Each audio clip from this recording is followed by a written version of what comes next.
Hello, everyone. I'm Henry, and today we're diving deep into a chilling true crime story.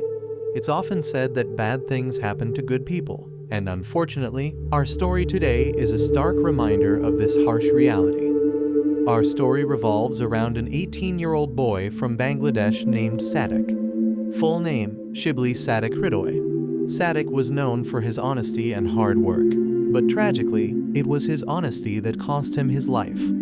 Sadiq was born and raised in the city of Chattogram, Bangladesh, a city known for being one of the world's oldest seaports with active natural harbors that have been bustling for centuries. Coming from a humble background, Sadiq's father, Shafiq, was a truck driver and his mother, Nahid Akhtar, a housewife. Sadiq was their only child, and from a young age, he showed a great passion for studying and had big dreams for his life.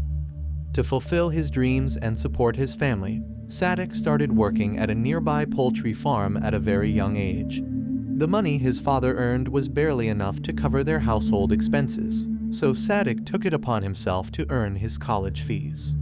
Despite his young age, Sadiq quickly became proficient in his work.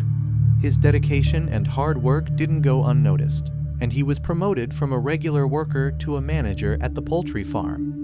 Even after his promotion, Sadiq remained humble and continued to work diligently. Over time, Sadiq managed to save some money for his college fees and made quite a few friends at the farm. His friends, all older than him by 5 to 6 years, respected Sadiq and worked under his guidance. As a manager, Sadiq ensured that everyone worked honestly while on duty. However, Sadiq's unwavering honesty sometimes led to conflicts with his friends at the farm.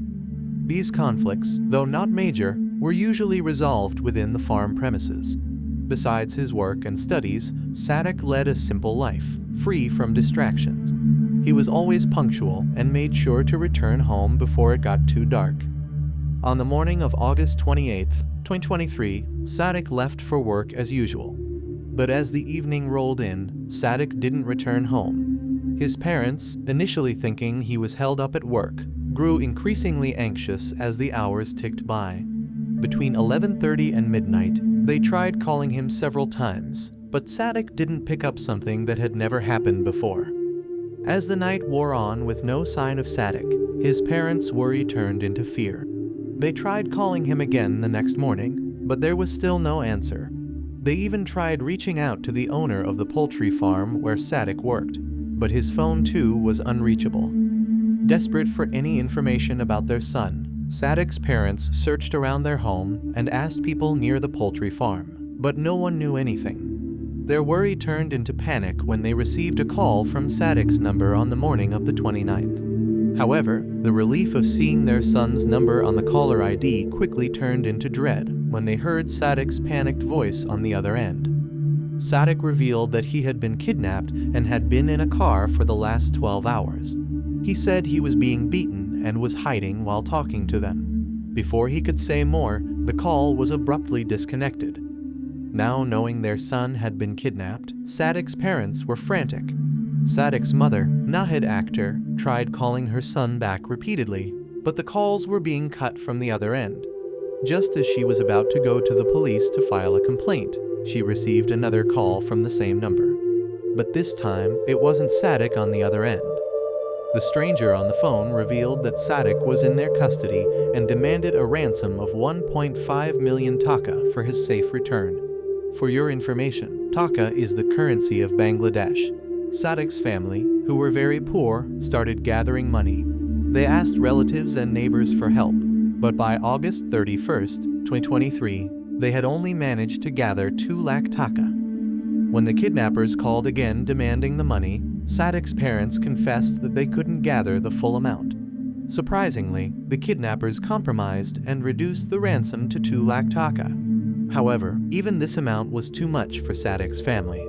The kidnapper warned that if they didn't pay the full amount, Sadiq would be killed. In response, Sadiq's parents pleaded for a 4-day extension to gather the money. Sadiq's parents, desperate to save their son, borrowed money from shopkeepers and anyone who would lend them. Some understood their plight and helped, while others couldn't.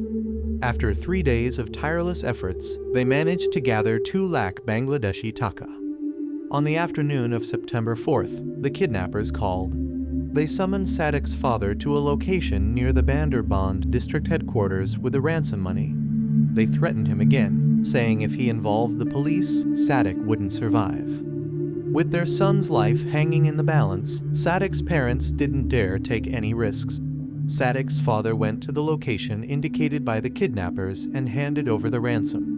2 kidnappers arrived, their faces covered, their eyes the only visible feature. They took the money and assured Sadiq's father that his son would reach home before him. Relieved, Sadiq's father hurried home, only to find that Sadiq hadn't arrived yet. His wife, anxious and worried, waited with him outside their home until evening, hoping for Sadiq's return. But as night fell, there was still no sign of Sadiq. By now, Sadiq's relatives had learned about his disappearance. One of them advised Shafiq to lodge a complaint with the police. Initially, Sadiq's father was afraid because the kidnappers had warned him against involving the police. But on September 7th, after more than 10 days of Sadiq's disappearance, Sadiq's parents decided to go to the local police station. They recounted everything that had happened over the past 10 days to the police. Initially, the police were angry with Sadiq's parents for not informing them of the incident first. But when Sadiq's parents mentioned the threat given by the kidnappers, the police understood their predicament. The police quickly assembled a team to search for Sadiq. They checked Sadiq's background, his behavior in college, his friends, and his family life. It was revealed that Sadiq was a good boy who neither had enmity with anyone nor did he engage in fights with anyone. However, during the investigation, Sadiq's mother, Nahid Akhtar, remembered something. Sadiq had once told her about a fight he had with his friends inside the poultry farm. Upon hearing this, the police began searching for those boys who had fought with Sadiq. Without wasting any time, the police went straight to the poultry farm. Upon reaching there, they apprehended the 6 workers who were working there. Each of them was interrogated one by one. In the initial investigation, these people tried to prove themselves innocent, but in the end, when the police pressured them, 4 out of the 6 boys confessed to their crime. The 4 boys involved in this horrifying crime were Yumongching Marma, Suing Marma, Anu Marma, and Yukai Marma. The police arrested these 4 on charges of kidnapping, but the whereabouts of 2 other accomplices remained unknown. During the investigation, the police questioned them about Sadiq's location, but they remained silent. However, after enduring jail and intense interrogation, they finally revealed their other 2 accomplices. On September 11th, they began to recount the events of the night of August 28th. Their plan was to kidnap Sadiq, beat him, and then demand a ransom from his parents. Everything was going according to plan until Sadiq saw the faces of 2 of them. Fearing that Sadiq would inform the police, they decided to kill him. They attacked Sadiq with a knife, causing him to bleed profusely and die on the spot. The police and Sadiq's family were devastated to learn that Sadiq was no longer alive. The case was now being investigated as a murder. The killers revealed that after killing Sadiq, they had dismembered his body and discarded it on a hill.